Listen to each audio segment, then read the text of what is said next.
Está permitido solo 3 cosas en la clase. 1 es estar atento. 2 pueden comer algo. Y 3 pueden beber algo, porque por la hora es comprensible que tengan agua. Si comparten con el profesor, mejor. Lo que no está permitido en la clase, conversar entre ustedes mientras que uno está dictando la clase. Segundo, celulares en modo silencio en sus mochilas, salvo aquel que quiere filmar, grabar, tomar fotos, haga lo que quiera. Pero no me conteste en chat, no me conteste en WhatsApp, no me conteste en nada de el celular. Primero que lo vean con el celular que suena, todos sentados. ¿Van a venir o han venido al baño?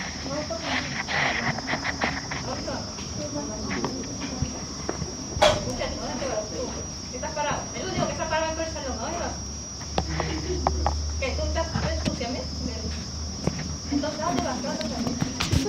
¿Ah? Si podías ir a comprar. Ya no compraste piñas, te sientes. Tenían que haber comprado antes, pues. Que te invite a Bukele.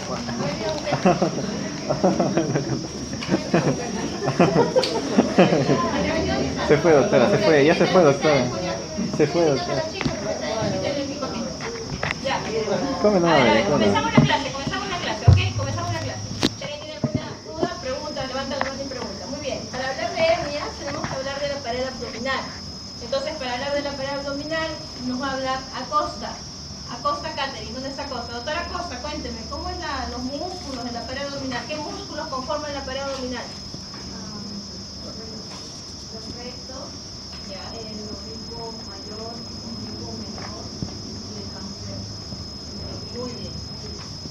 Entonces, tenemos de que la pared abdominal va a estar dado por la piel, el tejido celular subcutáneo, y debajo del tejido celular subcutáneo, sobre todo en el área inguinal, va a estar una fascia que se llama la fascia de los tontos o la fascia de Scarpa. A veces uno piensa que es la aponeurosis y uno corta eso pensando que es la aponeurosis, o la sutura pensando que es la aponeurosis, pero no. Es un tejido un poquito más fibroso que el tejido celular subcutáneo, pero es mucho más endeble, o mucho, digamos, muy endeble en comparación de la aponeurosis. Y después de esa fascia de Scarpa, sobre todo en la zona inguinal, va a estar los músculos, como bien su compañera lo ha comentado, ¿no? Los músculos de la pared abdominal, que son los rectos, oblicuo mayor, menor y transverso. Después de eso vamos a tener lo que es la fascia transversales y después el peritoneo, y de ahí recién ya los órganos intraabdominales. Y bueno, lo vamos a ver aquí. Primero en esta de aquí han cortado ya las fibras del oblicuo mayor, se ven las fibras del oblicuo menor. Acá van a ver las fibras del transverso. El oblicuo mayor, las fibras son diagonales de arriba hacia abajo, el oblicuo menor son en sentido inverso, las del transverso son, como su nombre lo indica, transversales. Los rectos van a estar en el centro. Y si uno abre el transverso, vamos a encontrar la fascia transversal, que es muy importante verla sobre todo en la zona inguinal. Y esta pared abdominal, por encima de la línea arcuata, o la línea semilunar va a estar en el abdomen, prácticamente esa línea está a la altura de los 2/3 inferiores de toda la pared abdominal. Entonces, por encima de esos 2/3, que más o menos estaremos hablando casi un poquito a nivel del ombligo, más o menos, por así decirlo, por encima de la línea arcuata, la disposición de las aponeurosis de estos músculos van a estar de una forma, y por debajo de esta línea arcuata va a ser de otra forma. Entonces tenemos acá los músculos rectos, y los músculos rectos van a tener no aponeurosis propia, sino los músculos rectos van a tener la aponeurosis de los músculos que están al costado, oblicuo mayor, menor y transverso. Por encima de la línea arcuata, la aponeurosis del oblicuo mayor conforma la cara anterior del estuche de los rectos, y la hoja superior de la aponeurosis del oblicuo menor. ¿Okay? Cara anterior, toda la aponeurosis del oblicuo mayor, y la hoja superior de la aponeurosis del oblicuo menor. Y la cara inferior va a estar dada por la hoja inferior de la aponeurosis del oblicuo menor y la aponeurosis del transverso. Después vendrá fascia transversalis y peritoneo. Eso es por encima de la línea arcuata. Pero por debajo de la línea arcuata, es decir, prácticamente toda la región casi de fosiliaca y región inguinal, vamos a encontrar que las tres aponeurosis se fusionan y forman la cara anterior de digamos, del estuche de los rectos. Entonces acá, si bien es cierto, vemos que el estuche de los rectos tiene una buena cara anterior, sin embargo está desprotegido en la cara posterior. Es por eso que hay mayor frecuencia de hernias inguinales o hernias plurales a ese nivel. ¿Por qué? Porque más fácilmente pueden protruir ya que no tienen una hoja aponeurótica posterior. Eso más o menos para tener una idea del por qué hay más hernias inguinales que umbilicales, por ejemplo, ¿no? Y bueno, la hernia es la salida o protrusión de cualquier víscera por un orificio natural, ¿no es cierto? Y si fuese por un orificio no natural o no anatómico y fuese creado por el hombre, ¿cómo se llamaría? Eventración o hernia incisional, ¿no es cierto? Muy bien. Y bueno, las partes de la hernia va a tener un continente, un saco, básicamente un saco, ¿no? Y va a tener un contenido. El contenido puede ser agua, puede ser epíplon, puede ser intestino, y este puede estar en buenas condiciones o no. Importante tener en consideración esto porque cuando ustedes ven una hernia y después tienen que informarlo en el reporte operatorio, tienen que decir el saco de qué tamaño es, la coloración que tenga el saco y qué cosa está dentro, que es lo que nos importa. No hay epíplon solamente, no encontraron nada, hay intestino, la viabilidad de ese intestino, está cianótico, está rojo, es viable, no hay, tiene peristaltismo, no. Y bueno, las hernias obviamente según su localización vamos a tener hernias epigástricas por encima del ombligo, hernias umbilicales. Tenemos hernias, tenemos hernias inguinales o plurales a ese nivel y tenemos también una hernia de Spiegel que justamente en esa falta de aponeurosis es donde se van a encontrar las hernias de Spiegel. Bueno, de acuerdo a su condición, las hernias, una vez que ustedes, por ejemplo, diagnostican una hernia inguinal, tienen que decir si es derecha o si es izquierda. Y una vez después eso tienen que decir si esta es reductible o es irreductible. Entonces, reductible es como esta de acá, ¿no? De repente se protruye, usted solita se reduce, cuando de repente se echa, se reduce sola, ¿no? O usted puede agarrar, empujar un poquito y sobre todo de ahí se reduce totalmente, ¿no? Y tenemos las no reductibles o encarceradas. Y estas encarceradas es cuando está la bolita de la hernia y te dice el tipo de cosa que te dice el paciente: doctora, yo tenía mi hernia hace 10 años, en la región umbilical, por ejemplo, y sin embargo en las últimas 2 horas siempre está la bolita, pero yo me echo y se mete la bolita, o a veces yo la meto solita también la bolita, ¿no? Pero hace 2 horas sale la bolita y me duele y yo no la puedo meter adentro, encarcerada, ¿ok? Si pasó más tiempo, algunos hablan de más de 6 horas, por ejemplo, entonces ya tenemos una hernia estrangulada, ¿no? ¿Por qué? Porque ya la hernia, el anillo de la hernia o de la hernia incisional ya aprisionó el mesenterio, que es el que da la vascularización a la zona del intestino, y probablemente la estuvo prácticamente ahorcando y por lo tanto se terminó necrosando esa parte del intestino. Como en una hernia encarcelada lo que podemos ver es esto de acá, ¿no? Un poco rojo, uno le echa agua caliente, comienza a tener peristaltismo y no pasa nada, solamente la ahorcó un poquito, por así decirlo, ¿no? ¿Por qué? Porque pasó menos tiempo, menos de 6 horas, ¿no? Y no hay muchos cambios en la piel. Sin embargo, cuando ya pasó más de 6 horas, 7 horas, 8 horas, ¿no? Entonces ahí es diferente, porque ya estuvo estrangulando mucho más tiempo, ya no hay flujo sanguíneo y sucede tal cual como sucede en un infarto cardíaco, una isquemia, infarto, en este caso es infarto intestinal de esa pequeña porción de intestino cuyo mesenterio estuvo ahorcado por el saco herniario, por así decirlo. Muy bien, y en este caso sí, aparte de tener la bola que no se introduce dentro del cabello abdominal, vamos a tener esos cambios en la piel, se van a ver medio morado, como si hubiera una equimosis alrededor y mucho más dolor, ¿no? Mucho más dolor. Entonces pudiéramos solamente al examen clínico poder más o menos saber si estamos hablando de una hernia estrangulada o encarcelada. Presunción, porque al final lo vamos a ver en el intraoperatorio.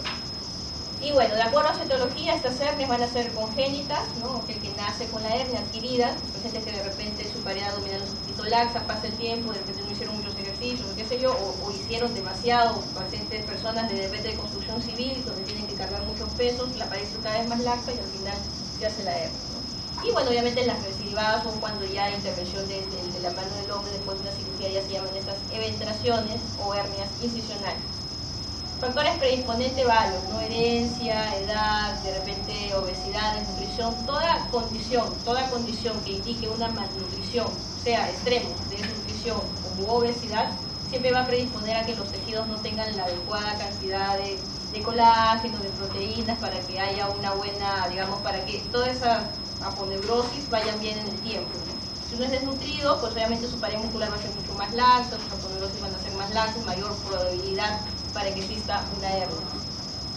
Pero también tenemos factores desencadenantes y fundamentalmente van a ser aquellos que aumenten la presión intraabdominal, ¿no? Pacientes tosedores crónicos, por ejemplo, ¿no? Aumenta la presión abdominal, mayor probabilidad de que pueda usted tener una hernia. Pacientes que tienen que cargar pesos, ¿no? Pacientes por ejemplo, ¿no? Pacientes que tienen personas que tienen que trabajar en construcción civil o de repente cargadores de pesas o algún trabajo obrero, ¿no?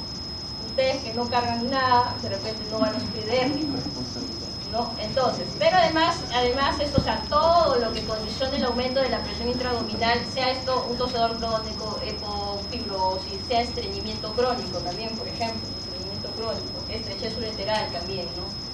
O síndrome prostático en el varón, por ejemplo, ya cuando llegan a los 60 años, algunos tienen estos síndromes prostáticos, ¿no? O los cortes pulmonares, que son bronquitis, enfisema, asma, bueno, levantadores de pesas, o dependiendo del oficio que tenga la persona, que pudiera hacer que aumentara la presión intraabdominal y con esto el efecto desencadenante. ¿Por qué es importante esto? Preguntarle al paciente y saber esto del paciente. ¿Por qué? Por ejemplo, ¿no? Paciente, bueno, me pregunto por qué, a ver. Albuquerque, ¿cómo estás? ¿Qué es tu vida? Ya, Albuquerque, ¿por qué me tendría que importar, no sé, pues estos factores, por ejemplo, en un señor de 60 años que llega al consultorio cuando tú ya eres médico? ¿Y por qué sería importante saber si tiene una hernia inguinal, por ejemplo, y tú lo quieres operar? Entonces, ¿por qué sería importante saber si tiene problema prostático, o si es estreñido, o si tiene algún problema pulmonar? ¿Por qué sería importante saberlo? Para el preoperatorio, porque es internista, quiere ver todo para el preoperatorio. Aliaga. Por la recurrencia. Aliaga, por la recurrencia, me dijo alguien. ¿Quién me dijo? Doctor, ¿por qué me dijiste por la recurrencia? Cuéntame. Porque si se opera, ya bueno, termina supuestamente el problema, pero si sigue con el síndrome prostático va a tener como factor desencadenante nuevo y de nuevo va a ¿Y qué recurrir. hacemos entonces? Supongamos que el paciente tiene su hernia inguinal y cuando tú le hablas, sí, tengo problemas prostáticos, ya tú le tomas, tú como eres un buen muchacho, porque ha sido nuestro alumno, entonces tú le pides, piensas que es un problema prostático y tú le pides una ecografía vésico-renal prostática, ¿no? Y vas a ver eso y le pides un PSA de repente al paciente. Y si eres más acucioso, encima le haces un tacto rectal para ver si es que la próstata está grande o no. Y bueno, y le diagnosticas una hiperplasia benigna de próstata grado 3. ¿Qué haces con ese paciente con una hiperplasia benigna de próstata grado 3 y además en una hernia inguinal? Tratar dos. ¿Qué tratas primero? La La próstata, muy bien. Tratas primero la próstata, porque tú quieres evitar que vuelva a recurrir. Entonces, primero tratas o haces las dos cosas en una misma cirugía, también puede ser. Eso es una opción bastante de hacer las dos cosas en una misma cirugía. Porque si lo vas a operar primero de la hernia y le dices, sí, ya después va a ir para urología, entonces va a volver a salir como tú dices. Entonces hay que tener en cuenta estas cosas para que se evite la recurrencia y que vuelva a tener que ser operado. Muy bien, vamos a hablar primero de lo que son las hernias inguinales. Y bueno, y las hernias inguinales lo que va a hacer es protruir por el trayecto inguinal y por una debilidad de pared a nivel del orificio inguinal. ¿Ok? Vamos a ver un poquito más de esto. Y para saber el canal inguinal, para tener en cuenta el canal inguinal, primero tenemos el ligamento inguinal, y el ligamento inguinal va a ir desde la espina ilíaca anterosuperior hasta la espina del pubis, es la arcada de Pauparo, el ligamento inguinal. ¿Ok? Y el conducto inguinal, que va a tener un anillo inguinal interno, que es por ahí donde protruyen las hernias, y un anillo inguinal externo, que es por donde sale el cordón espermático, ¿no? Por ejemplo, o el contenido de la hernia inguinal. Va a tener este conducto inguinal, va a tener algunas relaciones o algunas paredes. La pared anterior del conducto inguinal, por donde salen las hernias inguinales, va a estar lo que es la aponeurosis del oblicuo mayor. La pared posterior va a ser dada por la fascia transversalis. La pared interna va a estar dada por el tendón conjunto y la pared externa va a estar dada por el ligamento inguinal. Para verlo acá, por ejemplo. Siempre cuando uno va a abordar la región inguinal y con esto los conductos espermáticos, el ligamento redondo en la mujer y el saco herniario, siempre nos vamos a encontrar con un músculo que es el cremaster, que a veces hay que cortarlo para poder ver bien y secar bien el saco herniario, que es acá, como acá vemos el cremaster. Entonces vemos ligamento inguinal externo, tendón conjunto en la parte interna, hacia abajo la fascia transversal, y acá no se encuentra ahorita la aponeuriosis del oblicuo mayor, que lo ha sacado obviamente en la figura. Por debajo, este es el cordón espermático, ¿no? El cordón espermático, y por debajo vamos a tener lo que es la fascia transversal. Ligamento inguinal, tendón conjunto, y esta fascia transversal vamos a encontrar los vasos epigástricos. Y en las hernias inguinales hay hernias inguinales directas o indirectas. Cuando hablamos de hernias inguinales directas, significa que va a haber un defecto de la fascia transversal y si la hernia va a salir a este nivel, por dentro de los vasos epigástricos. Si sale por fuera del vaso epigástrico, es decir, a nivel de un defecto del anillo inguinal profundo, en ese nivel, entonces estamos hablando de una hernia indirecta. O sea, por fuera de los vasos epigástricos indirecta y por dentro de los vasos epigástricos directos. Las hernias directas que salen por un defecto de la fascia transversalis, no del anillo inguinal per se, sino es un problema de la fascia transversalis, va a salir fundamentalmente a nivel de algo que se llama el triángulo de Hesselbach. Y este triángulo de Hesselbach va a tener como límites el ligamento inguinal, el recto y los vasos epigástricos. Entonces, a ese nivel es donde van a salir las hernias directas. Como vemos acá, ¿no? Vemos la hernia directa, vasos epigástricos, que es el conducto espermático. Entonces acá vemos los vasos epigástricos, si vemos una hernia por dentro a nivel de una producción de la fascia transversalis, entonces vemos hernia directa, ¿no? Triángulo de Hesselbach. Si vemos que está por fuera de los vasos epigástricos, si vemos de que el saco hernario acompaña el cordón, es intrafunicular, acompaña el cordón, como en este caso, no está como acá, sino es así, acompaña el cordón por fuera de los vasos epigástricos, acá hay un problema del anillo inguinal profundo, estamos hablando de una hernia inguinal indirecta. ¿Okay? Y si vemos de que sale el ligamento inguinal acá y por debajo sale una hernia, estamos hablando, está al costado de los vasos femorales, estaríamos hablando de una hernia crural o hernia femoral. Y acá la diferencia. Mientras que la hernia inguinal indirecta es intrafunicular, ¿por qué? Porque sigue el cordón. Hay un defecto del cierre del conducto peritoneo vaginal y está por fuera de los vasos epigástricos. La hernia inguinal directa no acompaña el cordón, es una producción que sale en la cara posterior del conducto inguinal, como acá lo estamos viendo a nivel del triángulo de Hesselbach y por dentro de los vasos epigástricos. Entonces esas son las diferencias anatómicas por las cuales uno puede decir esta es indirecta y esta es directa y de acuerdo también el tratamiento. Tenemos otras clasificaciones. Tenemos clasificación de Ruckow, tenemos clasificación de Nyquist, por ejemplo, esta. Y bueno, tenemos que acordarnos de que tenemos 4 tipos de hernias inguinales según la clasificación de Nyquist. Uno, que es la hernia inguinal, donde hay una persistencia del conducto peritoneo vaginal, pero no hay una dilatación muy marcada del anillo inguinal profundo. Fundamentalmente se va a ver en niñitos, en bebitos, en pequeñitos. La tipo 2 es una hernia inguinal indirecta, con un anillo inguinal profundo dilatado, y el saco puede llegar incluso hasta la región escrotal, o sea, baja por todo al costado del cordón espermático y puede llegar al escroto. Entonces ustedes ven al paciente y ve que puja, incluso ustedes meten su dedito en el conducto inguinal, puja, le dice al paciente y usted ve cómo bota la hernia y llega muchas veces al escroto, tipo 2. Doctora, la tipo ahí decía que no llega. Perdón, sin llegar al escroto, tienes razón, sin llegar al escroto. Pero cuando ustedes hacen la maniobra, empujan y botan hasta comenzando el escroto. ¿Ya? Algunas pueden pasar un poco, pero no pasa nada.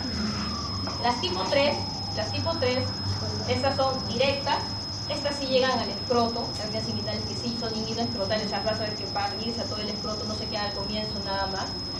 Y también estamos las 3C, que son las plurales. Cuando hablan de hernias en pantalón es donde la pared son hernias directas, una mezcla de directas e indirectas, ¿ya? Y tenemos las tipo 4 que son las incisionales o las cementraciones o las recidivadas, ¿ok? Entonces tenemos esa clasificación de Nyquist. Bueno, después de hablar todo esto, habrá que ver cómo es la técnica quirúrgica de las hernias. Y tenemos un primer tiempo que va a ser la incisión en la pared abdominal, en la región inguinal, la apertura del tejido celular subcutáneo, la apertura del canal, y un segundo tiempo que básicamente va a ser la disección del saco herniario, el tratamiento del saco herniario, y un tercer tiempo donde va a ser la reparación de esa hernia. Y en esto sí va a variar dependiendo el tipo de paciente o el tipo de hernia. Entonces tenemos el primer tiempo, vemos el espina ilíaca anterior superior, el pubis, y más o menos a la mitad más o menos de donde podría ser el ligamento inguinal, por encima podemos hacer una incisión oblicua o transversa a nivel de la región inguinal. Y esto más o menos va a coincidir, si ustedes ven al paciente, y acá debe tener su vello pubiano, ¿ok? Cuando comienza el vello pubiano, a ese nivel más o menos hacia un extremo y yéndose hacia el ligamento inguinal, es que uno va a hacer la línea transversa, u oblicua, ¿ok? Muy bien, una vez que abre piel, abre el tejido celular subcutáneo, vamos a encontrar la fascia del cálculo, la fascia de los tontos, la corta usted también esa fascia, y posteriormente a eso usted va a identificar el orificio inguinal superficial, donde usted va a ver el cordón inguinal, va a ver incluso este nerviecito que está aquí. ¿Cómo se llama este nervio que está aquí? Inguinal. ¿Cómo se llama? Inguinal.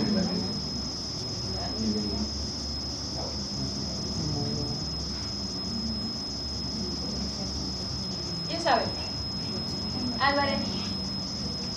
Álvarez Espinosa. Espera, ¿cómo se llama el nervio? Nervio nervioso.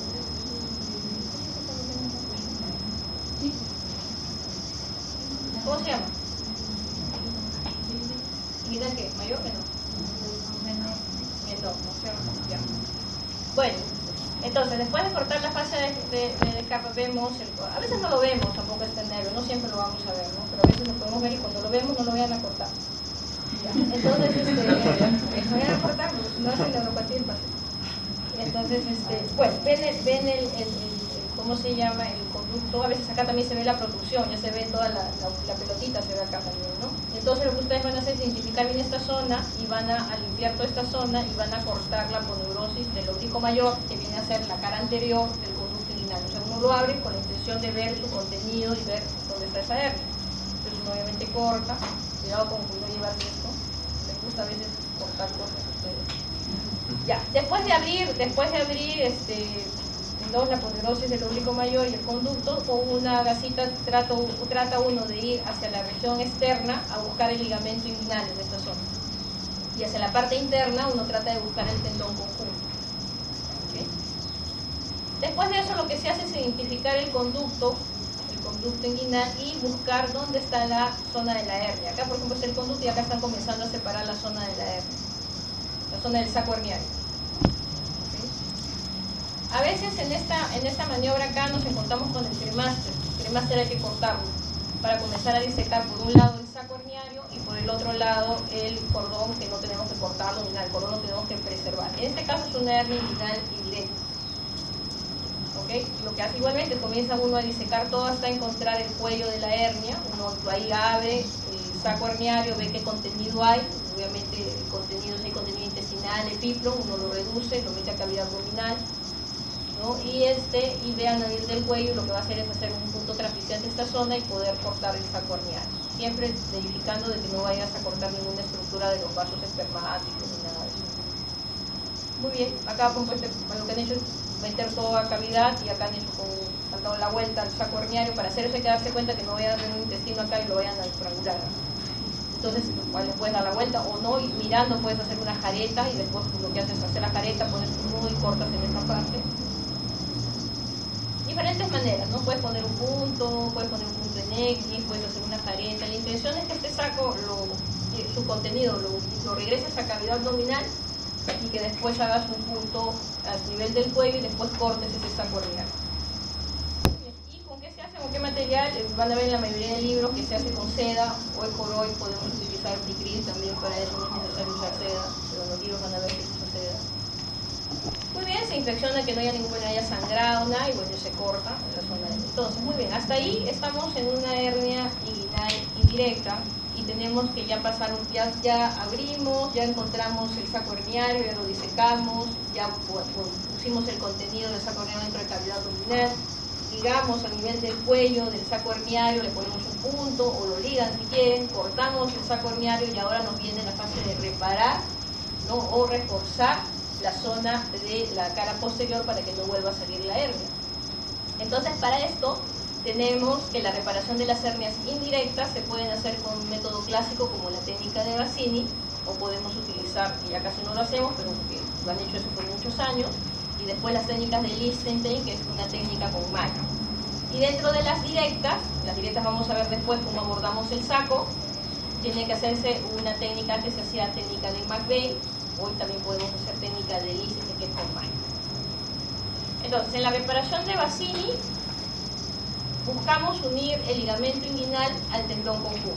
O sea, la clave de la técnica de Bassini es juntar o hacer una rafía entre el tendón conjunto y el ligamento inguinal. Para esto sí necesitamos material no absorbible tipo nylon o polipropileno 1,0 hasta 2,0 pues, ¿okay? Puntos separados.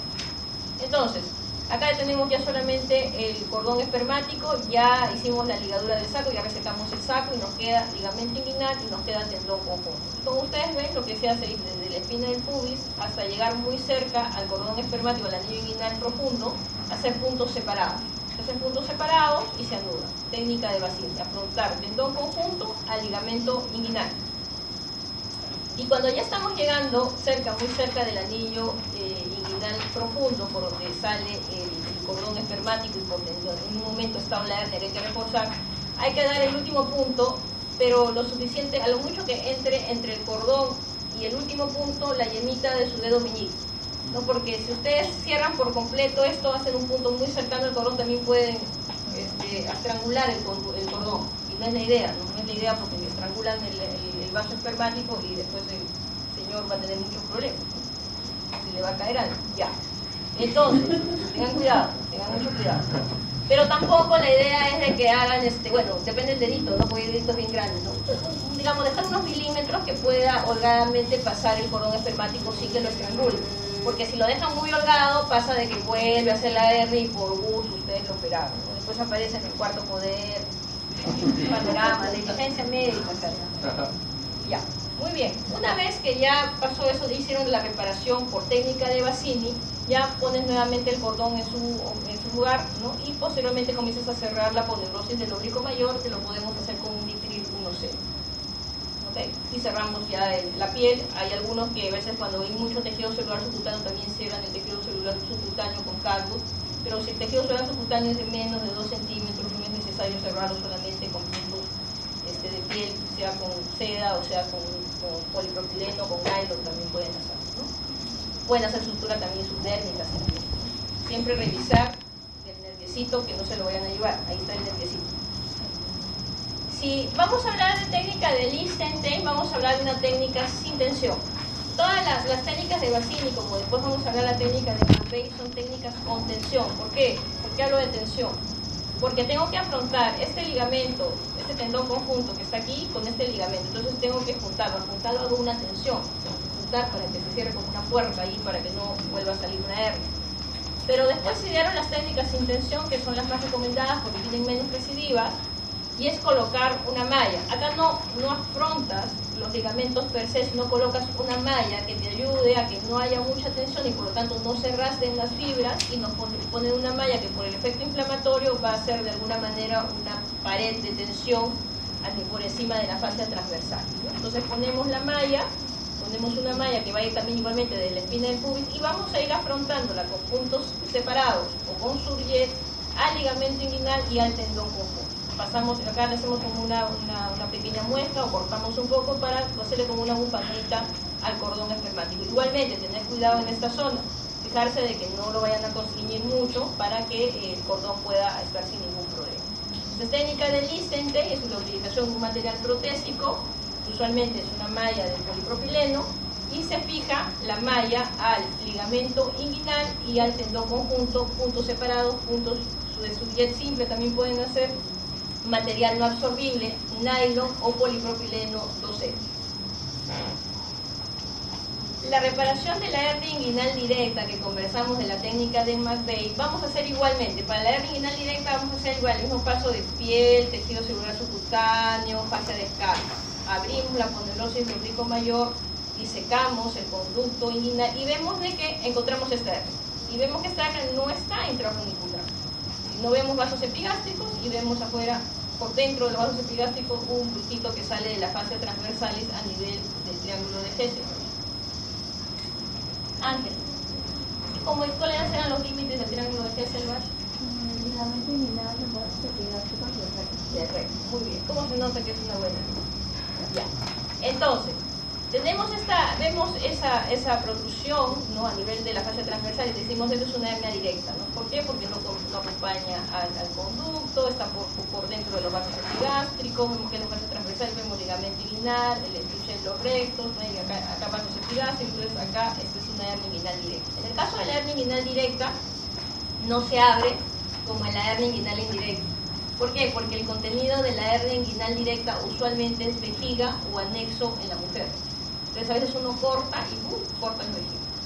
O cortas y cortas el anexo. Entonces para evitar eso lo que se hace es hacer una jareta alrededor del saco herniario y se invagina. ¿Ok? Y eso se puede hacer igualmente, puede hacerse con pipí, 2 ceros, 3 ceros se puede hacer. Y desinvaginar porque no hay ningún problema. Si lo abres podría causar algún daño. Entonces solamente se invagina. Y la técnica de McVeigh, vamos acá, se invagina, acá vemos cómo se está invaginando, acá habría que poner una jareta en esta zona. Y lo que se hace es afrontar el tendón conjunto al ligamento de Cooper. El ligamento de Cooper es un ligamento un poco más posterior que el ligamento inguinal. Y acá está el ligamento inguinal, el ligamento de Cooper va a estar acá en la parte posterior. Hace un rato lo que hicimos es poner punto en el ligamento inguinal. Ahora el ligamento de Cooper está más posterior, más hacia abajo, más inferior y más posterior al ligamento inguinal. Entonces, la técnica del McVeigh va a ser utilizado en las hernias inguinales directas. Se imaginó su hernia y se pone igualmente punto con un nylon, 2 ceros, 1 0 entre el ligamento de Cooper y el tendón agudo. Muy bien, entonces cuando hablamos de técnica de McVeigh o hablamos de técnica de Bassini, estamos hablando de herniorrafía. ¿Por qué? Porque es una rafía de los ligamentos nada más. Cuando hablamos de que ya utilizamos malla, sea esta, por ejemplo, el Easton, y también hay otra técnica, porque hay muchas técnicas también para con malla, pero estamos hablando de las principales. Cuando ya ponemos un material protésico ya no se llama herniorrafía, sino se llama hernioplastía. Eso tener en consideración cuando ustedes coloquen el nombre de la operación. Entonces, en las herniorrafías, lo bueno es una reparación con sus mismos tejidos del paciente, pero a veces el tejido del paciente no es muy bueno, bastante laxo, se rompe, es recidivo. Entonces, por eso que muchas series pueden llegar hasta 20% de recurrencia, ¿no? En estas técnicas. Entonces, por eso a veces se prefiere más las hernioplastías, que se utiliza un material protésico, evitas la tensión, si el tejido es malo del paciente, lo sustituyes con esta malla, y son las que tienen menos posibilidad de recurrencia, ¿no? En buena cuenta, cuando depende mucho el éxito de las reparaciones de hernias de la técnica quirúrgica que utiliza el cirujano, de la mano del cirujano, pero en la mayoría de casos siempre se recomienda la técnica de Lichtenstein para reparar ese tipo de hernias. Ahora, la técnica de Lichtenstein te sirve para hernias inguinales indirectas y directas, ¿ok? Te sirve para las dos cosas. ¿Preguntas hasta ahí? ¿Dudas? ¿Comentarios? Ya. Hay algo que se llama hernioplastia laparoscópica y en sus hospitales que ya están rotando. ¿Alguien ha visto alguna cirugía laparoscópica ya? Sí, todos. Bien, su vesícula apenas. ¿Alguien ha visto hernia? Nadie, levanta la manito. Abierta. No, laparoscópica. Ya, laparoscópica. Bueno, las hernias usualmente se hacen abiertas, pero también hay técnicas laparoscópicas que cuando hay material se puede usar bastante bien. Y dentro, solamente para que tengan una idea, no les voy a decir que tengan que estudiarse la técnica quirúrgica del TEP o la técnica TAP. Pero a veces cuando nosotros hablamos o ustedes escuchan que de repente algún cirujano conversa o en algún congreso habla y dice, ah sí, la hernia, la técnica, así, le hicieron la TEP, le hicieron la TAP. ¿Qué es eso? Va a consultar así de interrogación. Bueno, para que entiendan eso, la hernioplastia laparoscópica puede ser TEP o puede ser TAP. Y la TEP es una reparación extraperitoneal. Ahora vamos a ver qué consiste cada una, pero muy brevemente.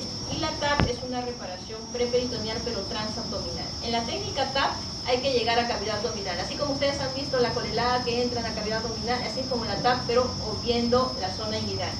La TEP no llega, no corta el peritoneo. Todo se trabaja, digamos, por debajo de la aponeurosis, del espacio supraponeurótico. Solamente para que tengan una idea, la cámara se pone en el orificio umbilical y a más o menos línea medio clavicular, tanto derecha como izquierda, más o menos a esa misma altura, un poquito más abajo, se ponen trócares.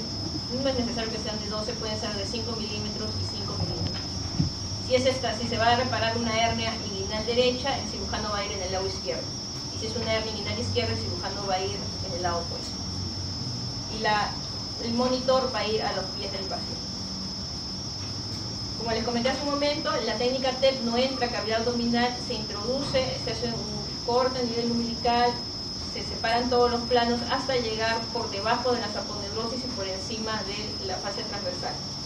Una técnica subapondeurótica. Se ingresa un trocar que es llamado el trocar balón. Un trocar balón que tiene un balón, así como el balón que tienen los tensiómetros, parecidos, y lo que se hace es insuflar. Insufla y por adentro se abre, se hace como una bolsita. Y esa bolita lo que va a hacer es disecar ese espacio preperitoneal. Lo que es virtual se hace real y se trabaja en este espacio. Esta es técnica TEP. Se pone una malla y se diseca todas las estructuras, se pone una malla a este nivel y después sale el balón y la malla queda en el espacio subapondeurótico o preperitoneal. ¿Okay? Esta es la visión como lo ven de la parte del TEP. Diseca, estábamos allá en la TAP como eso. Se pone una malla y se acaba la zona. En la técnica TAP sí vamos a entrar a cavidad abdominal. El trocar entra a cavidad abdominal y surge en cavidad abdominal y vamos a notar algunas cosas que hay que tener en cuenta, lo que es lo que más van a ver seguramente, o verán en algún momento. Ven la vejiga, ven lo que viene a ser el uraco y a este nivel van a ver por fuera, si ustedes palpan van a ver el trayecto del ligamento inguinal, lo pueden palpar y van a ver cómo se hunde en la pared abdominal. Y vamos a tener de que a este nivel van a encontrarse estas cerdas. Y van a ver ustedes algo por acá que late, que son los vasos femorales. Por encima, a nivel del anillo inguinal profundo, vamos a encontrar el conducto deferente y los vasos espermáticos. ¿Okay? Y hacia arriba vamos a encontrar los vasos epigástricos. En la mujer no es el cordón espermático, es el ligamento redondo. Y este va a ser el lugar. Entonces, cuando vemos esto, si esta parte de acá lo ampliamos, vasos van a ver, obviamente, ese peritoneo, pero van a ver cómo laten los vasos femorales, ¿no? Conducto deferente, vasos epigástricos, ligamento inguinal, perdón, vasos espermáticos, conducto deferente, ligamento inguinal, vasos epigástricos. Y tal cual, este es el anillo inguinal profundo. Por dentro de los vasos epigástricos, hernia inguinal directa, acá está la vejiga, por dentro, directo. Dentro, por fuera de los vasos epigástricos, intrafunicular y que está saliendo por el conducto inguinal profundo, hernia inguinal indirecta. Este es el ligamento inguinal. Por debajo del ligamento inguinal, hernia femoral. ¿Okay? Entonces, dependiendo el lugar, usted va a poder ver por vía laparoscópica de qué hernia estamos hablando y vamos a hacer la reparación liberando todo el peritoneo para poder poner una malla a este nivel, sacando el peritoneo, disecando el saco y poniendo una malla por encima del peritoneo y por debajo de la saponeurosis, igualmente el espacio subaponeurosis. Al final va a quedar así. Ya el saco ya se sacó, ya se disecó y acá se coloca una malla.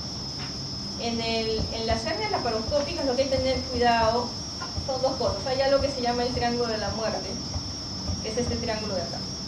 Conducto deferente, vasos espermáticos, y vamos dentro de este triángulo de la muerte o triángulo de Dunn están los vasos femorales. Tener cuidado cuando uno utiliza el hook, pues si chipotea ahí ya no ven al paciente. Entonces hay que tener mucho cuidado, triángulo de Dunn o triángulo de la muerte. Tenemos indicaciones para hacer hernias laparoscópicas, y es cuando hay una hernia recurrente, preparada por cirugía abierta en un primer momento, hernias bilaterales, sospecha de una hernia femoral sincrónica, y esa que de repente puede tener, sobre todo las mujeres tienen mayor predisposición a tener hernia inguinal y además en una hernia femoral. Si uno entra en esa por cirugía abierta, ves la hernia inguinal, pero como no disecaste la parte femoral, no le haces nada, y después el paciente nuevamente viene con su hernia, pero es una hernia femoral. Después de todo lo que he hablado, ¿qué cosa voy a hacer con mi vida en la hernias? Entonces, para eso tienen ustedes que leer. Quien que quiera leer más, no les voy a preguntar, bueno, el que quiere leer esto, excelente, seguramente serán unos buenos muchachos después, unos buenos médicos. Y quiera leer alguna de estas guías, excelente. No voy a preguntar el contenido de la guía, pero sí voy a preguntar el fluxograma que está dentro de la guía, que ahorita se lo vamos a mostrar. Entonces, obviamente, en el tiempo han ido pasando, antes solamente se hablaba de técnica de Bassini, técnica de McVeigh, por ahí algunas otras técnicas más, porque hablan de herniografías inguinales, hay como más de 20 técnicas, yo les estoy hablando de las principales, y después se pasea como que la panacea de la licencia porque es la que menos recurrencia tenía, ¿no? Ya después aparecieron las laparoscópicas y al comienzo se decía de que por qué la laparoscópica se tenía que usar, las personas que no les gustan la laparoscópica.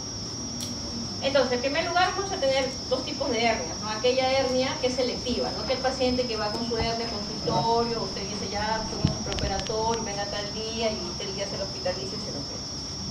Si tienes un paciente varón con una hernia unilateral, le puedes hacer laparoscópica TEP o le puedes hacer una hernioplastia del isthmo. Hoy por hoy, como les digo, las herniografías ya no se deben hacer, es mejor hacer hernioplastia o técnica laparoscópica. Pero no hay problema, si no tienes laparoscópica y tienes para hacer abierta, le haces una técnica de Lichtenstein y no pasa nada. Si estamos hablando de mujer con hernia unilateral, porque existe una mayor predisposición de más del 30% de pacientes que tienen mujeres que tienen hernia inguinal y además tienen una hernia crural, es mejor abordarlas a este tipo de pacientes, a mujeres con hernias unilaterales, por cirugía laparoscópica, por la visión que usted va a tener, que va a ser mucho mejor. ¿Ok? Si la hernia inguinal es bilateral, sea hombre, mujer o sexo indefinido, es mejor hacerlo por vía laparoscópica. ¿Ya? Si es bilateral, no importa el sexo, la cosa es que sea laparoscópica. Es lo posible, es lo mejor para el paciente. Si tenemos una hernia inguinoescrotal, pero esas inguinoescrotales grandes, a veces es gigante, vienen los pacientes después de 20 años con su hernia inguinal. Se ve eso más en MINSA, pero en los hospitales en casos ya también se ve. Esos pacientes es mejor no abordarlos por laparoscópica porque al abordar, primero que no vas a tener espacio. Segundo, que le poner alguno de los trocas, tratar de secar el saco, de repente te llevas el colon porque seguramente el colon está metido dentro de la hernia y tiene tantas adherencias crónicas que seguro que te lo vas a perforar. No le hagas laparoscópica a ese paciente, es mejor hacer una técnica abierta, técnica de Lichtenstein. Pacientes que han tenido cirugía pélvica o abdominal previa, pero por ejemplo, ¿no? Si el paciente es operado de repente de próstata y de repente sangró y han tenido que volver a operar de próstata, no por RTU sino por cirugía abierta. Si el paciente de repente hizo una apendicitis pero con peritonitis y tuvieron que operarlo nuevamente, o sea, con mucha cirugía en la parte pélvica seguro tendrá muchas adherencias y va a ser bastante difícil de repente hacerlo por laparoscopía, entonces en esos casos optas mejor por una cirugía abierta. Cuando la anestesia general no es posible, ¿por qué? Porque en cirugía laparoscópica TEP o TAP necesita sí o sí de anestesia general. ¿Okay? Pero si el paciente, por ejemplo, no es un paciente mujer de 70 años con EPOC severo, por ejemplo, ese paciente no va a tolerar la anestesia general muy bien. Entonces ese paciente va a poder utilizar de repente anestesia local y se puede hacer con infiltraciones locales, un poco de sedación, le podemos ofrecer cirugía abierta con técnica de Lichtenstein. En pacientes que tienen hernias recurrentes, y en eso es importante tener en consideración porque hace un momento en la diapositiva les puse, ¿no? Hernia recurrente, mejor abordarlo por laparoscopía. Pero no siempre es así. Me refiero a que no siempre es así porque lo que pasa es que antes casi todo se operaba por abierto y laparoscópica muy poco se opera. Entonces, el que venía recurrencia con hernia inguinal venía con una recurrencia de una herniorrafía o una hernioplastia por cirugía abierta. Entonces la opción era laparoscópica.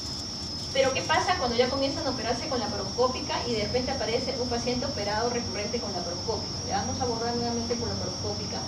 Entonces, ahí viene la diferencia. Si tu paciente viene con una hernia inguinal recurrente y fue abordado por laparoscopía, ofrece la abierta. Si fue abordado por cirugía abierta, ofrece la laparoscopía. ¿Ya? Entonces, digamos, ese algoritmo nos ayuda bastante en poder decidir el tipo de paciente y el tipo de cirugía que usted le va a hacer. Sin embargo, cambia la historia cuando es una cirugía de emergencia. Cuando es una cirugía de emergencia y, por ejemplo, es una hernia inguinal, ya no estamos hablando de una hernia inguinal bonita, sino ya estamos hablando de una encarcerada o una estrangulada.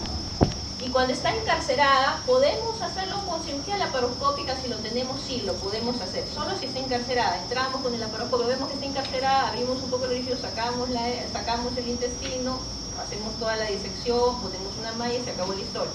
Pero cuando ya hay peritonitis porque es una hernia estrangulada, ahí sí cambia la historia. Porque ya no vamos a la emergencia de la hernia per se a reparar la hernia, sino tenemos que de repente resecar ese segmento intestinal gangrenado. Y ahí es mejor hacer por cirugía abierta, corregir bien, abrir la cavidad abdominal, sacar el intestino, resecar el intestino, lavar, de repente está con mucha peritonía, hay que lavar todo el contenido y ya la hernia queda para un segundo tiempo. En la hernia lo único que hace es colocarse de repente algunos puntos para cerrar ese orificio y allí en un segundo tiempo, cuando el paciente ya esté mejor, recuperado, después de un mes de repente ya le puedes operar de la hernia. Sí. Pero ya la emergencia cambia, porque ya tu emergencia no es la hernia, tu emergencia es ese estrangulamiento intestinal. ¿Okay? Entonces ahí cambia un poco la cosa, pero en pacientes que están, digamos, sin ningún problema, podemos optar por cualquiera de estos algoritmos. ¿Preguntas? ¿Dudas? Sí. Doctora, ¿y en caso de una paciente gestante, se tiene que esperar el término de la gestación para operarla de la hernia? Sí, o sea, en un paciente gestante lo mejor es evitar cirugía. Y si es una hernia electiva, puede esperar a que termine, a que dé a luz y se le puede operar ahí. El tema viene cuando es una hernia estrangulada o está encarcerada. Ahí viene el problema. Ahí es mejor abordarlo a veces por cirugía abierta, dependiendo el trimestre del paciente. ¿Por qué? Porque el útero te va a hacer mucho, o sea, no vas a poder ver la región inguinal por la paroscopía bien. De repente si le haces una TEP, pudiera ser, pero igual, pudieras tener alguna lesión, algo, y es mejor abordarlo por cirugía abierta.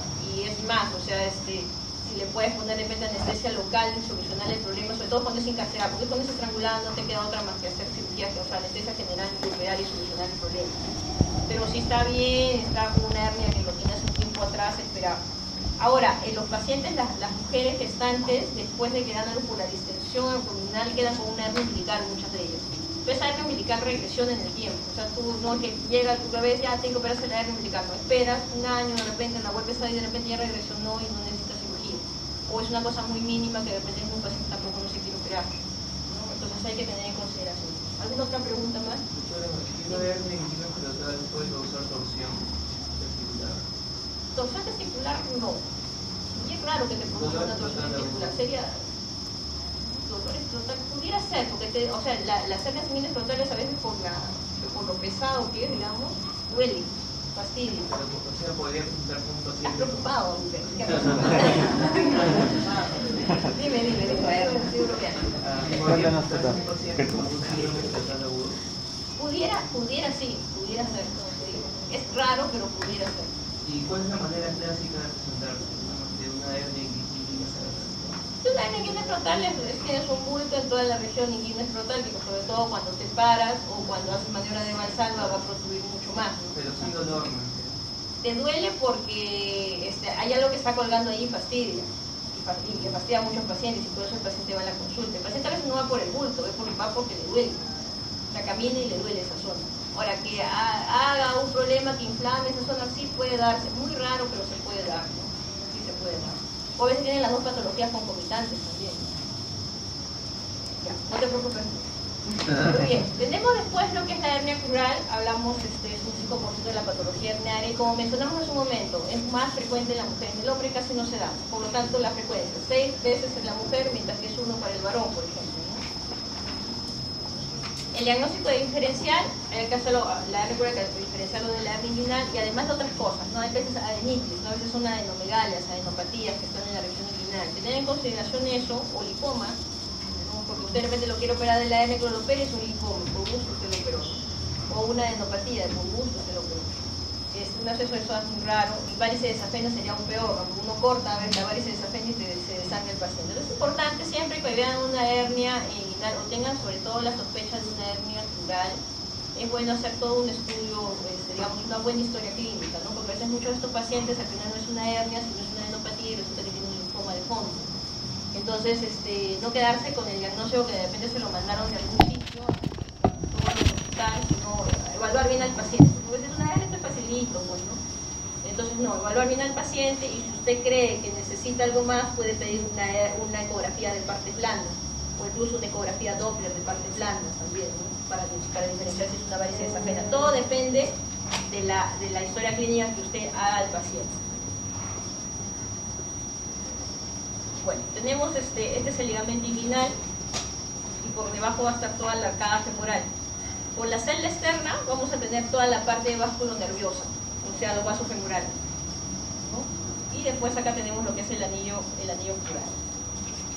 Y sus límites van a estar dados por la cintilla hilopubiana, parte por encima, por debajo el ligamento de Cooper, hacia la parte interna el ligamento de Gimberna, y hacia la parte externa la cintilla iliopectina. Y es más o menos así, ¿no? Están los vasos femorales, está la arcada femoral, la cepilopectinia, ligamento de Cooper, vasos femorales, y en esta zona vamos a encontrar el saco herniario de las hernias crurales. Igualmente acá se ven los vasos. La cintilla y la pectina, ¿puedo hacer la demás? Sí, dime.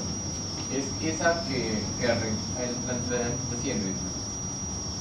¿es esa que recubre a los vasos o solamente la que está No, lateral?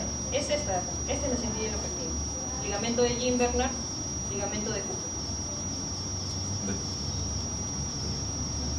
Muy bien, entonces acá igualmente se ven con los vasos femorales, a este nivel tendrían a salir las hernias crurales. Y el objetivo va a ser lo mismo, ¿no? Reforzar al máximo ese anillo crural para evitar que vuelvan a salir las hernias y reducir el contenido. Y más o menos se ve así, este es el tracto o la cintilla ilopectinia. Tenemos el orificio inguinal superficial, el cordón espermático, vamos a ver los vasos femorales, vamos a ver el saco herniario crural. Uno comienza a disecar hacia la parte posterior y nos vamos a encontrar por este lado también por el ligamento de Cooper. Diferentes maneras de poder abordarlo.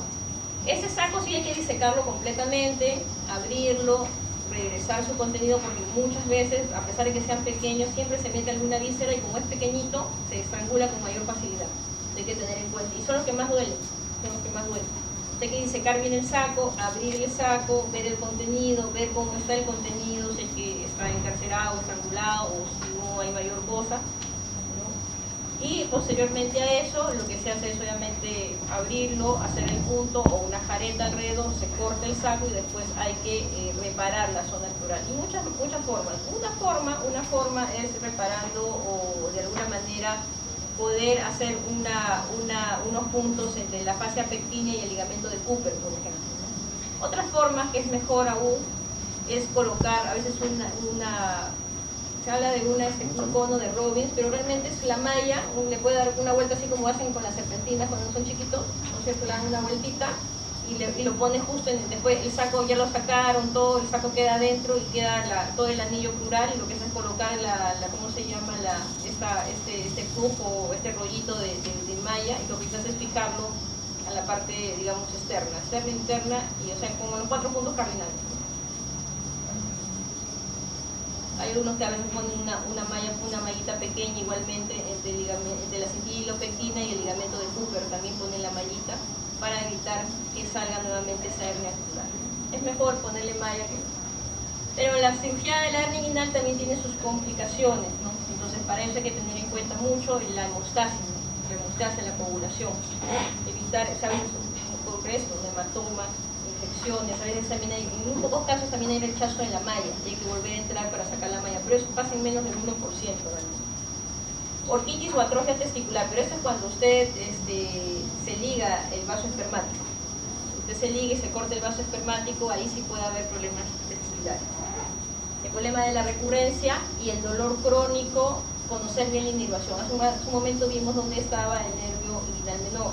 Entonces hay que tener cuidado de esos nerviositos, porque si usted lo daña, entonces crea una neuropatía crónica en el paciente y no hay forma de hacerlo que tengan una vida normal. Estos pacientes crónicamente van a vivir con atrofia. Después tenemos algo que es la hernia umbilical, y la hernia umbilical obviamente va a estar en el anillo umbilical. Las causas predisponentes van a ser todas aquellas cosas que aumenten la maniobra de Valsalva, todo lo que aumente la presión intraabdominal, así, obesidad, pacientes tosedores, tumores intracavitarios. ¿Y cuáles son las indicaciones para cirugía, no? Sea que sea una hernia umbilical encarcerada, acá faltó esto, pero es encarcerada o estrangulada, hay que operarlo, sí o sí, no hay otra forma. Después, hay hernias umbilicales, en el adulto siempre va a ser quirúrgico, sobre todo, ¿no? En los niños se puede esperar un poco. Se puede esperar hasta los 5 años, si no cierran espontáneamente. Pero obviamente no es que la hernia, si la ven pequeña en el recién nacido, porque el recién nacido bota su cornocito y todo eso, a veces va a quedar una herniecita, en el tiempo tiene que eso ir cerrando.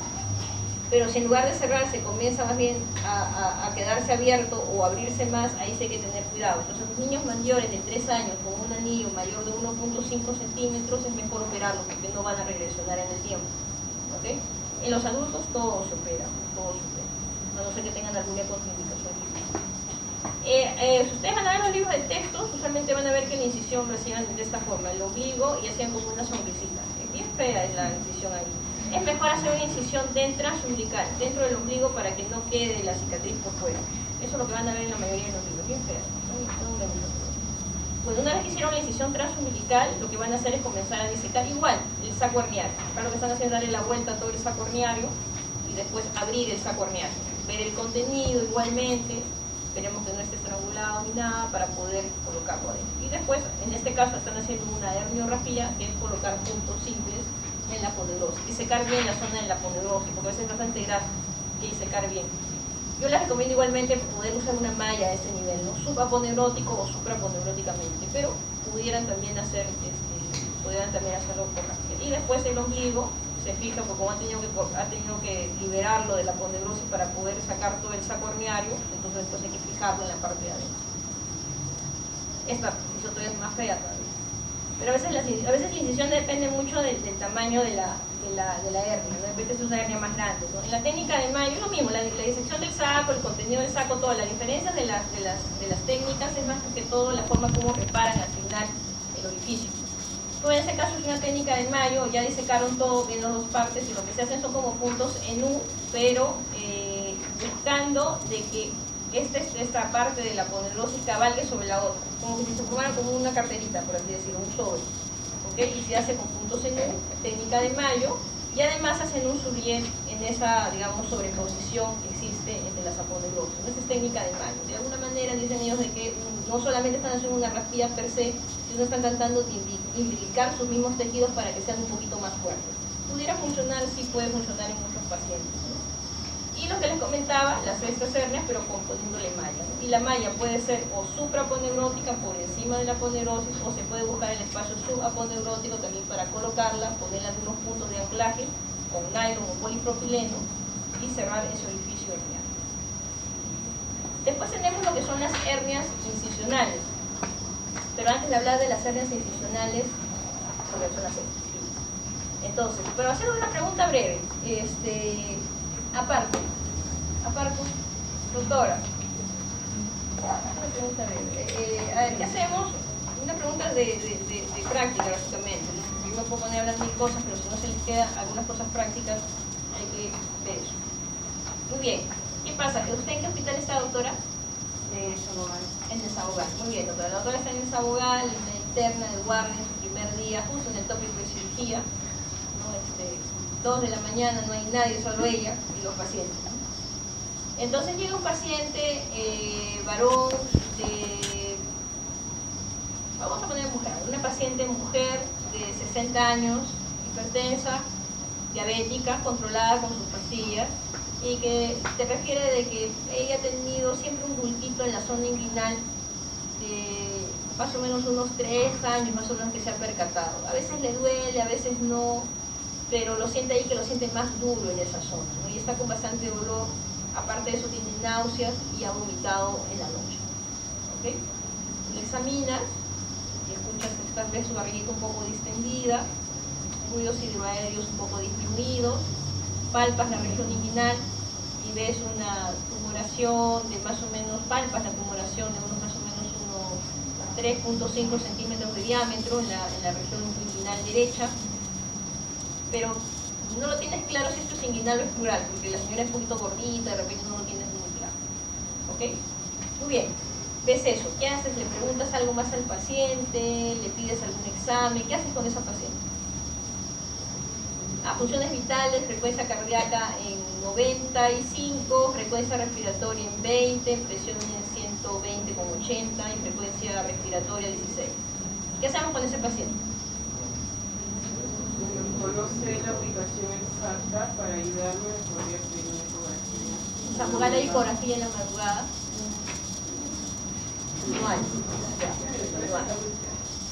En la madrugada no hay. ¿Hay ecografía? Está en la madrugada en el Jaguar, pregunto, no sé. Porque hace tiempo no había, en la madrugada no había. Ya. Bueno, ya, le haces su ecografía, ya.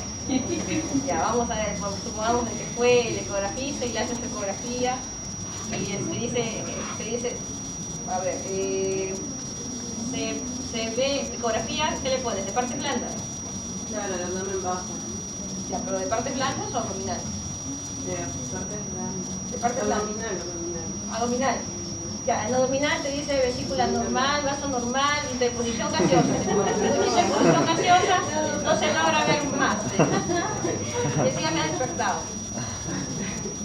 Ya. ¿Qué más? ¿Qué haces con esa paciente? ¿Te preguntas algo más? Bueno, le preguntaría si es que está presente, fijaría si es que es para poder descartar si es que es una hernia estrangulada o no, ya sea en la ubicación, si es que está presentando hematomas en esa zona, si a la presión me refiere dolor. Ya, si tiene dolor, no hay cambios en la piel, se ve su piel normal, pero si hay dolor, si tú palpas la masita ahí. No es una masita notoria, es más, no, pero tú la palpas ahí. Es reducible. No es reductible. Ah. Tú la tratas de presionar, te dice, quiero que llamen al médico, te dice. ¿Algún antecedente? Presión de diabetes, nada más. diabética. Diabetes, no me dijiste. Diabética y hipertensa. ¿Operado Ok. cirugía previa? Sí, tenía una cirugía previa. Amidalectomía a los 5 años. Hernia migdaliana, hernia migdaliana. ¿Algo más le preguntas al paciente? Si tiene estreñimiento, ¿Ah? si tiene estreñimiento, puede ser una obstrucción Sí. Sí, es obstrucción intestinal, pero la cosa es que... Pero ahora que me acuerdo, hoy día no he hecho, ayer me hice deposiciones y hoy día tampoco. Bueno, te voy a estar menos desde madrugada, ¿no? Pero ayer no hice, doctor. Pero a veces soy estreñida. ¿Qué más preguntas?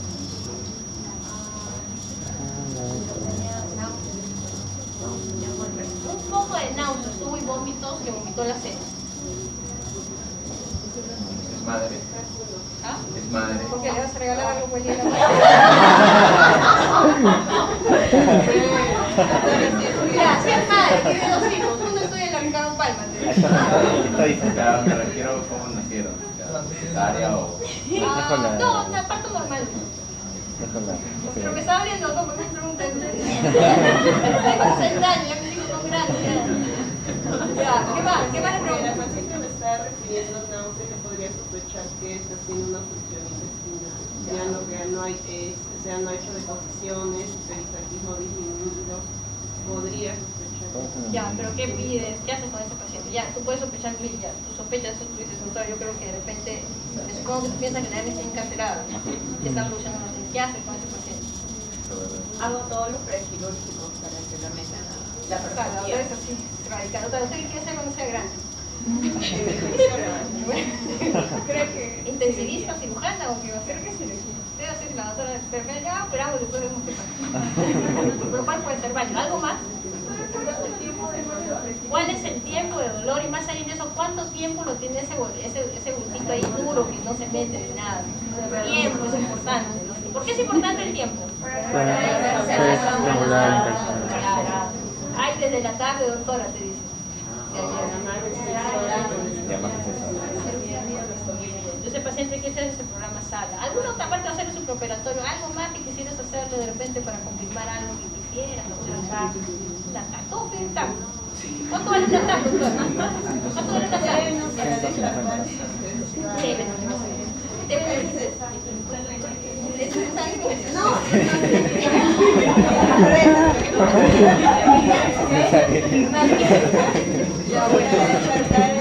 Así que no. Dos cosas para hacer un poquito más de... Ya, el resultado, para empezar a la 1 de la mañana, no vas a tener ese resultado. Segundo, no tendrías necesidad ahorita de hacerle mayores exámenes. Lo que estás viendo, lo estás viendo bien, y después ya te fuiste. ¿Por qué no haces caso a él? Yo sé que te pues sobre todo ustedes deben de... Ya, escúchame. Muy bien, entonces hay dos cositas ahí. El tiempo es importante, obviamente ver la coloración de la piel, ver, hacer el examen físico. Pudiera ayudarte, más que una ecografía abdominal, te podría ayudar a una ecografía de partes muy blandas o Doppler. ¿No? Porque eso de repente te puede ayudar en ver qué tanto está la vascularización arterial. Solamente para tener una idea, porque ese paciente va a terminar en...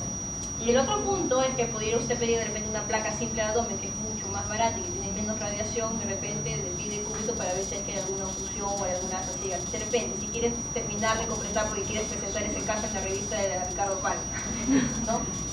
¿Por qué sería importante el tiempo además? Este paciente, ¿ustedes intentarían reducir la hernia? Por ahí ya les comentó. No. ¿Por qué no?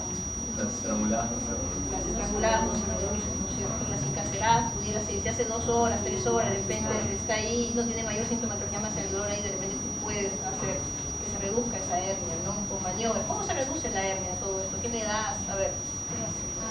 Aquí no. Aquí no. ¿No está? ¿Hasta ahora? ¿Cómo es que ya? Supongamos que no puede lesionar el estrangulado y ya entró a sala, ya está operando más atrás. Después nos va a contar qué entró.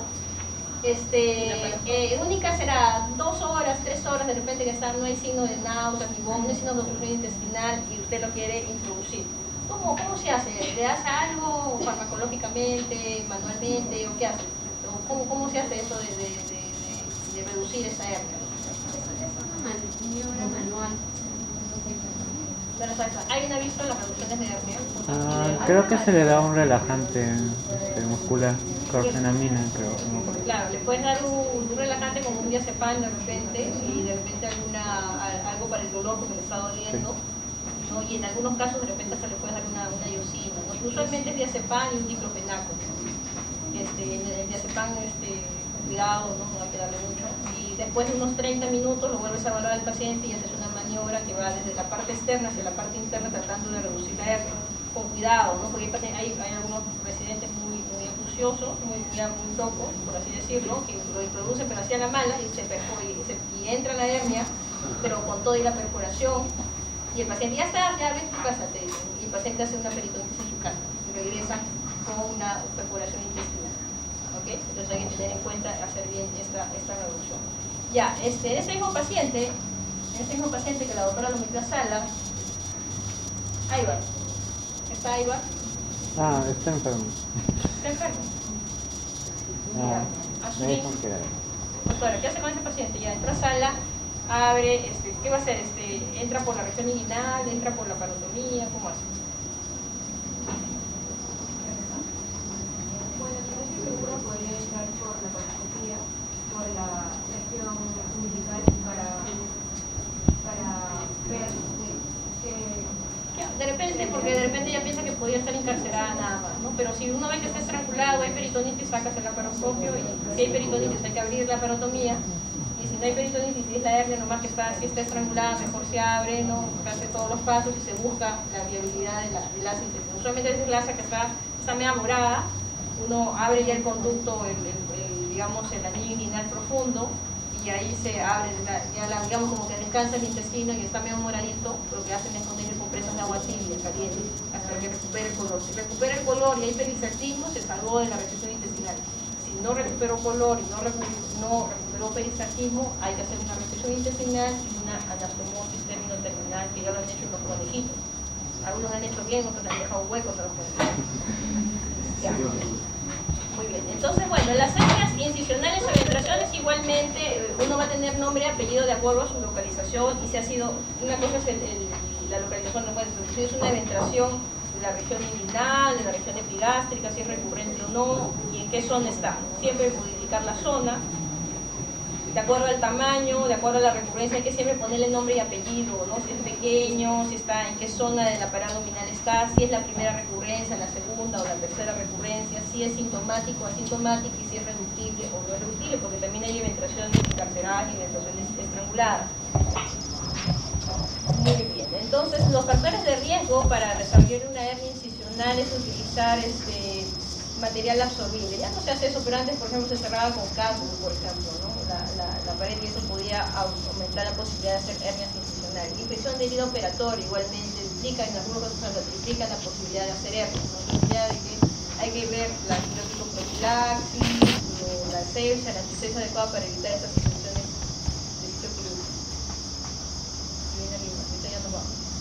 Tener en cuenta las características del paciente para según eso indicar de repente el descanso médico, tener en cuenta las patologías concomitantes del paciente, ¿no? Porque no es lo mismo un paciente que no tiene mayor cosa, tratar de ayudar en esto para que el paciente, de repente es un paciente, una persona que tiene un ojito de obrero, de repente que al comienzo esté reubicado en algún sitio, ¿no?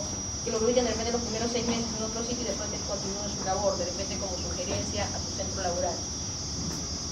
El tratamiento para las eventraciones hay desde la sutura poneurótica simple o rafías hasta el uso de mallas, ¿no? Igualmente, las mallas igualmente pueden ser introducidas por cirugía abierta o cirugía laparoscópica. Acá tenemos una eventración, se diseca el saco igualmente, se ve el contenido, se introduce y todo está bien, se cierra el peritoneo. Acá tenemos el peritoneo abierto. Y a veces lo que se hace es decolar entre el peritoneo y la aponeurosis para poder colocar una malla. Se cierra el peritoneo. Acá puedes hacer una técnica de Mayo, que es como una rafía, la que comentamos hace un rato en las hernias umbilicales. La otra opción es cerrar el peritoneo y secar bien entre peritoneo y aponeurosis, y ahí dentro colocar una malla. Entonces se diseca entre peritoneo y aponeurosis, un espacio bastante regular, unos 4 o 5 centímetros, lo suficiente para colocar la malla sobre el espacio, sobre el peritoneo y por debajo de la aponeurosis, y se fija la malla al músculo prácticamente, o a la aponeurosis. Entonces atraviesa, obviamente la aguja atraviesa la malla y atraviesa la aponeurosis posterior, si es que lo hubiese, el músculo, aponeurosis anterior, igualmente se hace el otro punto para poder cerrarlo adecuadamente. Son puntos simples y debes fijarlo. Puedes no hacer tantos puntos, puedes hacer algunos, pero lo importante es que la malla esté totalmente estirada y esté fijada a la aponeurosis. Otra opción es colocar la malla por encima de la aponeurosis también. Por la laparoscopía se ve así, uno diseca todo, se ve la zona de la eventración, y lo que se hace es colocar una malla. Se coloca una malla, pero no solamente se fija con el hilo, sino también hay algo que se llaman como unos tackers, unas pistolitas, como unos chinchecitos botan por la laparoscopía.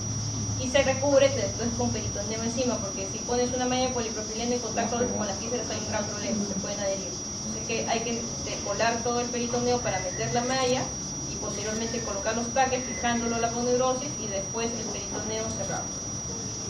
El material protésico es lo que más se usa. Si quieren pueden leer algo de esto. La clasificación no es muy importante, eso tampoco. Prótesis sintéticas, diferentes tipos, tamaños, materiales. Esto sí léanlo, esto de acá, este cuadro sí léanlo, puedo tomar algo de ahí. Y bueno, van a haber diferentes formas, ¿no? Desde rectas hasta estas que son para las hernias inguinales, o algunas que son, esto más como un conito, ¿no? Y que son muy buenas para la zona de los orificios, sobre todo de las hernias. Recordar algunas cosas, ¿no? Algunas cosas que son preguntas para exámenes de residencia, sobre todo. ¿Qué es la hernia de Anjan? Comprende el apéndice, ¿no es cierto? Sobre todo con apéndice. Bien raro, pero pudiera ser. Pero Anjan es un paciente que tiene la hernia apéndice. La hernia de Littré, el divertículo de Meckel, ¿no es cierto? Encuentra el divertículo de Meckel dentro del saco hermético. La hernia del obturador es en el orificio de la obturatriz, hay que tener en cuenta bastante de lo que sale, tener en cuenta que por ahí pasa la arteria obturatriz, que si uno se la lleva sangra mucho porque eso depende de la aorta directamente, y así que tener cuidado. La hernia de Richter, ¿cómo es la hernia de Richter? Borde antimesentérico. ¿Ah? El borde antimesentérico. El borde antimesentérico. Entonces en estos pacientes pudiera ser que tienen signos obstructivos, pero sí pudieran estar estrangulados, ¿no es cierto? Sí pudieran estar estrangulados, hay que tener cuidado con estas hernias de Richter. Bueno, las hernias de Spiegel es la que sale a nivel de la línea semilunar y la línea de Douglas, más o menos está a nivel de la... Si uno lo puede palpar, lo podrías palpar, no es una hernia inguinal, está por encima, y más o menos saldría a nivel entre la fosa ilíaca derecha y el flanco derecho. Más o menos ese nivel más o menos está. ¿Okay? Hernias Spiegel, bien raras son realmente, son muy raras, ¿no? Muy bien, ¿preguntas? ¿Dudas? ¿Comentarios? Muy bien. Vamos a pasar la lista, no se levante nadie hasta que llame al último de la lista.